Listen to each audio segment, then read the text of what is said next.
The charge is prepared, the lawyers are met, the judges all ranged, a terrible show. Beggar's Opera.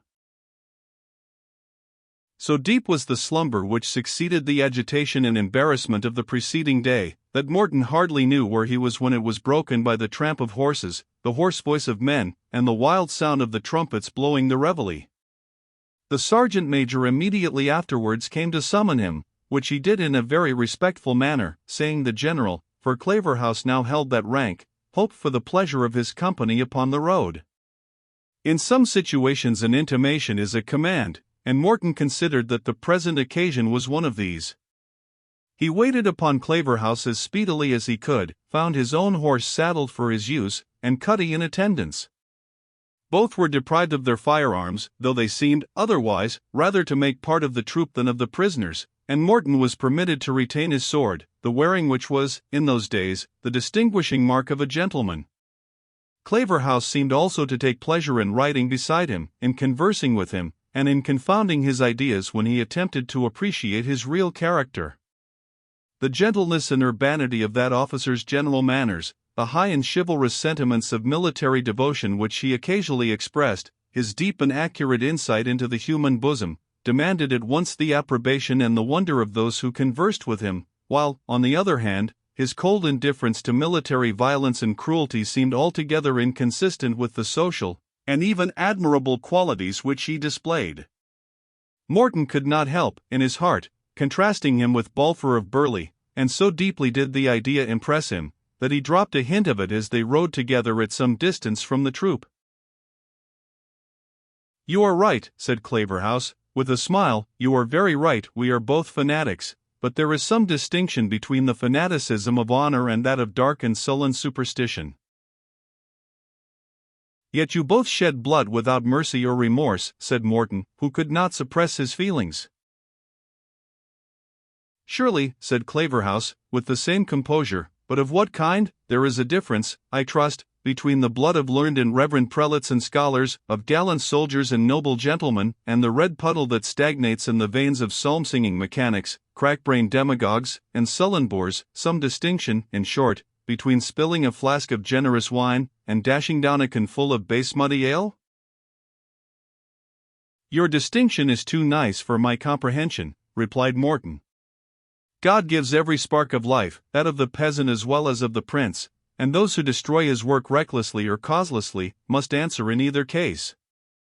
What right, for example, have I to General Graham's protection now, more than when I first met him? And narrowly escaped the consequences, you would say," answered Claverhouse. "Why, I will answer you frankly.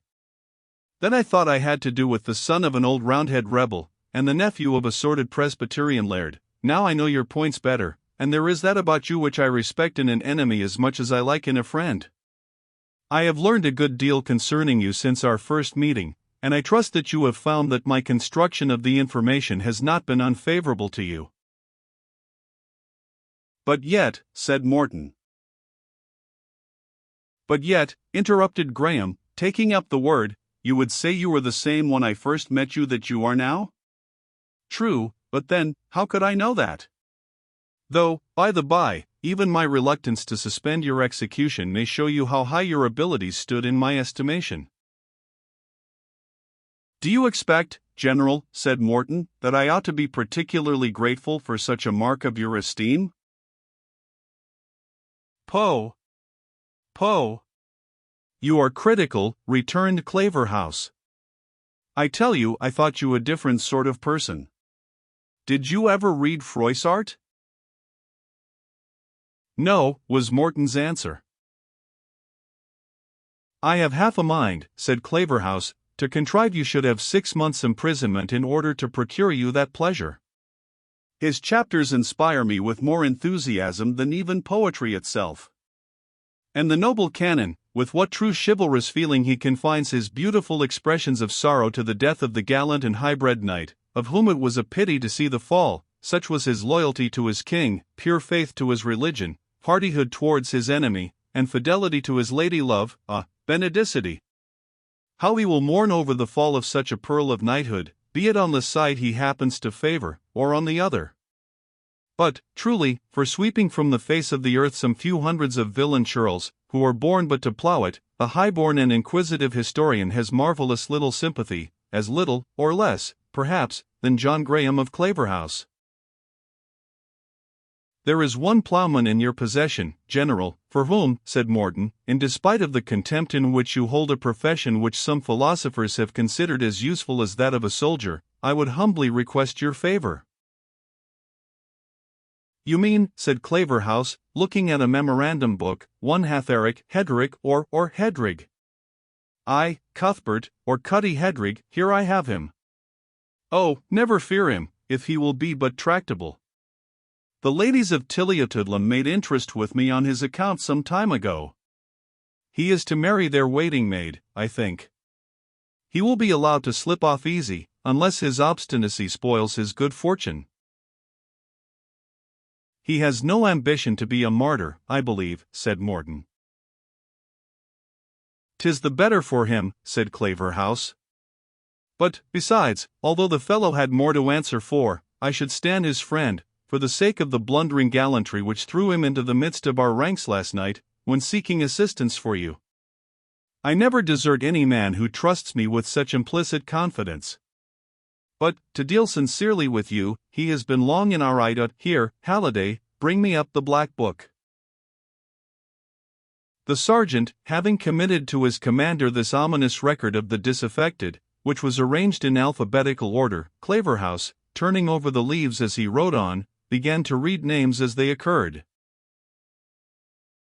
Gumble Gumption, a minister, aged 50, indulged, close, sly, and so forth. Pooh. Pooh, I have him here. Heathercat, outlawed, a preacher, a zealous Cameronian, keeps a conventicle among the Campsie Hills. Tush, oh, here is Hedrig Cuthbert, his mother a bitter Puritan, himself a simple fellow, like to be forward in action, but of no genius for plots, more for the hand than the head, and might be drawn to the right side, but for his attachment to. Here Claverhouse looked at Morton, and then shut the book and changed his tone. Faithful and true are words never thrown away upon me, Mr. Morton. You may depend on the young man's safety. Does it not revolt a mind like yours, said Morton, to follow a system which is to be supported by such minute inquiries after obscure individuals? You do not suppose we take the trouble, said the general, haughtily. The curates, for their own sakes, willingly collect all these materials for their own regulation in each parish. They know best the black sheep of the flock. I have had your picture for 3 years. Indeed, replied Morton. Will you favor me by imparting it? Willingly, said Claverhouse. It can signify little, for you cannot avenge yourself on the curate, as you will probably leave Scotland for some time.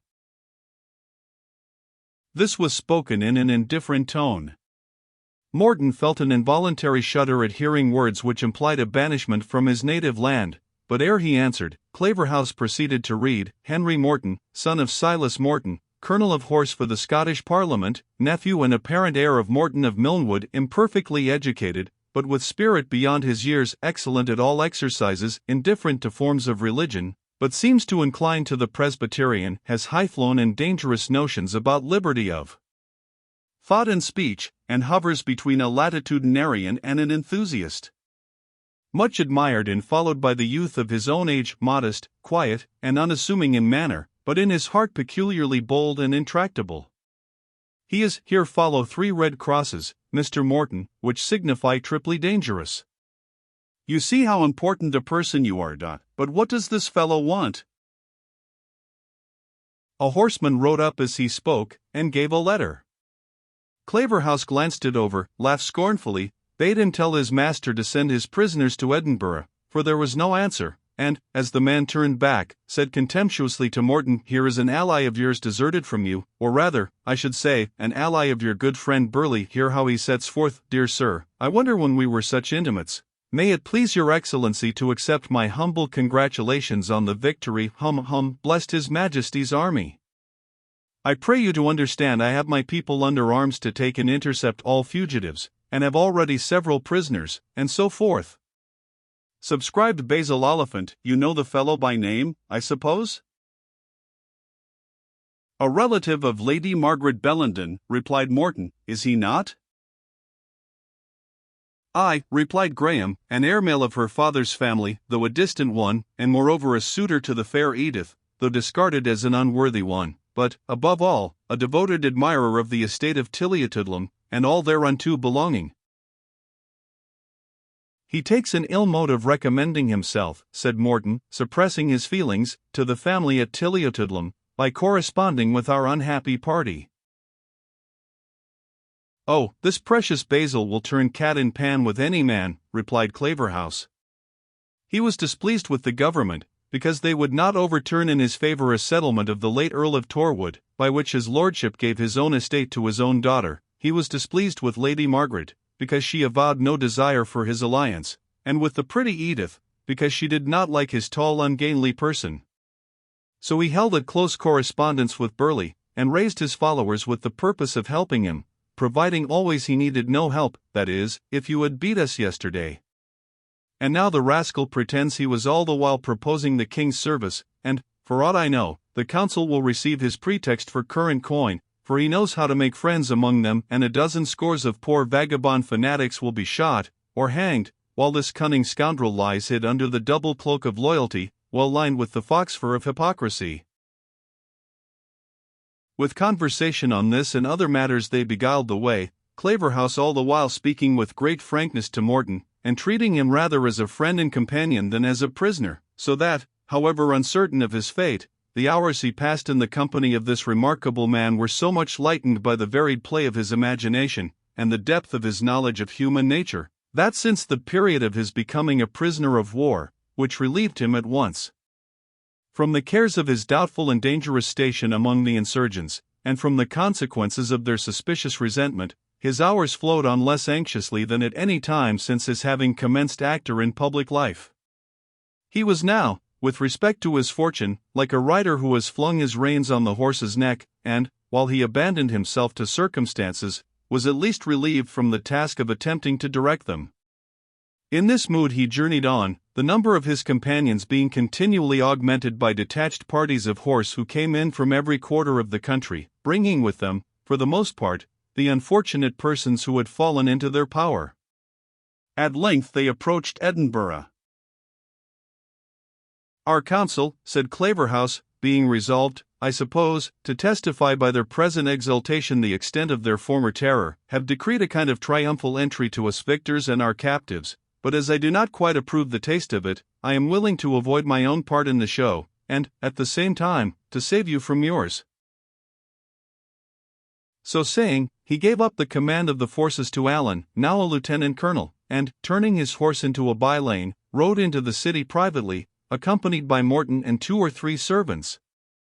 When Claverhouse arrived at the quarters which he usually occupied in the Canongate, he assigned to his prisoner a small apartment, with an intimation that his parole confined him to it for the present. After about a quarter of an hour spent in solitary musing on the strange vicissitudes of his late life, the attention of Morton was summoned to the window by a great noise in the street beneath. Trumpets, drums, and kettledrums contended in noise with the shouts of a numerous rabble, and apprised him that the royal cavalry were passing in the triumphal attitude which Claverhouse had mentioned. The magistrates of the city, attended by their guard of halberds, had met the victors with their welcome at the gate of the city, and now preceded them as a part of the procession. The next object was 2 heads borne upon pikes, and before each bloody head were carried the hands of the dismembered sufferers, which were, by the brutal mockery of those who bore them, often approached towards each other as if in the attitude of exhortation or prayer. These bloody trophies belonged to 2 preachers who had fallen at Bothwell Bridge. After them came a cart led by the executioner's assistant, in which were placed Macbriar and other 2 prisoners who seemed of the same profession. They were bareheaded and strongly bound, yet looked around them with an air rather of triumph than dismay, and appeared in no respect moved either by the fate of their companions, of which the bloody evidences were carried before them, or by dread of their own approaching execution, which these preliminaries so plainly indicated. Behind these prisoners, thus held up to public infamy and derision, came a body of horse, brandishing their broadswords, and filling the wide street with acclamations, which were answered by the tumultuous outcries and shouts of the rabble, who, in every considerable town, are too happy in being permitted to huzzah for anything whatever which calls them together. In the rear of these troopers came the main body of the prisoners, at the head of whom were some of their leaders, who were treated with every circumstance of inventive mockery and insult. Several were placed on horseback with their faces to the animal's tail, others were chained to long bars of iron, which they were obliged to support in their hands, like the galley slaves in Spain when traveling to the port where they are to be put on shipboard. The heads of others who had fallen were borne in triumph before the survivors, some on pikes and halberds, some in sacks, bearing the names of the slaughtered persons labeled on the outside. Such were the objects who headed the ghastly procession, who seemed as effectually doomed to death as if they wore the sanbenitos of the condemned heretics in an auto da fe. Note: David Haxton of Rathillet, who was wounded and made prisoner in the skirmish of Ayersmoss, in which the celebrated Cameron fell, was, on entering Edinburgh, by order of the council, received by the magistrates at the Watergate, and set on a horse's bare back with his face to the tail, and the other three laid on a goad of iron, and carried up the street, Mr. Cameron's head being on a halberd before them. Behind them came on the nameless crowd to the number of several hundreds, some retaining under their misfortunes a sense of confidence in the cause for which they suffered captivity, and were about to give a still more bloody testimony. Others seemed pale, dispirited, dejected, questioning in their own minds their prudence in espousing a cause which Providence seemed to have disowned, and looking about for some avenue through which they might escape from the consequences of their rashness.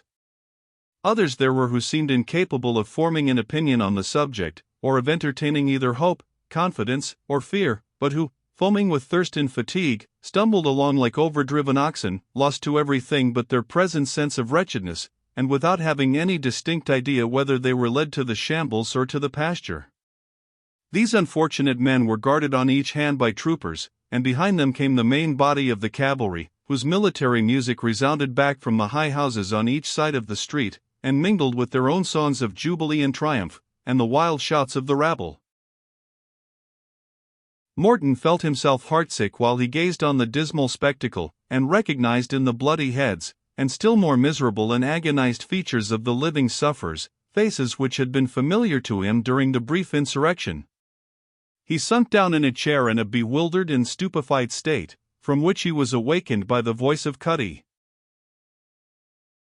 "Lord Forgius, sir," said the poor fellow, his teeth chattering like a pair of nutcrackers, his hair erect like boar's bristles, and his face as pale as that of a corpse. "Lord Forgius, sir. We maun instantly gang before the council. O Lord, what made them send for a poor bodie like me, a sae mony braw lords and gentles, and there's my mither come on the lang tramp frae Glasgow to see to gar me testify, as she sees it, that is to say, confess and be hanged, but de'll tak me if they mak sic a guza o Cutty, if I can do better. But here's Claverhouse himsel, the Lord preserve and Forgius, I say aince mair." "You must immediately attend the council, Mr. Morton," said Claverhouse, who entered while Cutty spoke, "and your servant must go with you. You need be under no apprehension for the consequences to yourself personally. But I warn you that you will see something that will give you much pain, and from which I would willingly have saved you, if I had possessed the power. My carriage waits us, shall we go?" It will be readily supposed that Morton did not venture to dispute this invitation, however unpleasant. He rose and accompanied Claverhouse. "I must apprise you," said the latter, as he led the way downstairs, "that you will get off cheap, and so will your servant, provided he can keep his tongue quiet." Cutty caught these last words to his exceeding joy. "Deal a fear o' me," said he, "and my mither disna pit her finger in the pie." At that moment his shoulder was seized by old Mouse, who had contrived to thrust herself forward into the lobby of the apartment. "Oh, Hinny, Hinny," said she to Cutty, hanging upon his neck, glad and proud, and sorry and humbled am I, ane in the same instant, to see my bairn ganging to testify for the truth gloriously with his mouth in council, as he did with his weapon in the field." "Wisht, mither," cried Cutty impatiently. "Odd, ye daft wife, is this a time to speak o' they things? I tell ye I'll testify naething either a gate or another. I hae spoken to Mr. Poundtext, and I'll tak the declaration, or whatever they say it, and were it to win free off if we do that, he's gotten life for himsel and ake his folk, and that's a minister for my siller. I like none o' your sermons that end in a psalm at the grass market. Note, then the place of public execution. Oh, Cutty, man, laith what I be they sold hurt ye, said old Mouse, divided grievously between the safety of her son's soul and that of his body. But mind, my body bairn, ye hae battled for the faith, and dinna let the dread o' losing creature comforts withdraw ye frae the good fight. How tout, mither, replied Cutty, I hae fought an hour muckle already, and, to speak plain, I'm wearied o' the trade. I hae swaggered why they arms, and muskets, and pistols, buffcoats, and bandoliers, lang enough, and I like the plupadel a hantle better. I ken naething sold gar a man fight, that's to say, when he's no angry, by and outtaken the dread o' being hanged or killed if he turns back. But, my dear Cutty, continued the persevering Mouse, your bridal garment, oh, hinny, dinna sully the marriage garment. Awa, mither, replied Cutty, dinna ye see the folks waiting for me? Never fear me, I ken how to turn this far better than ye do, for ye're bleezing awa about marriage, and the job is how we are to win by hanging. So saying, he extricated himself out of his mother's embraces, and requested the soldiers who took him in charge to conduct him to the place of examination without delay. He had been already preceded by Claverhouse and Morton.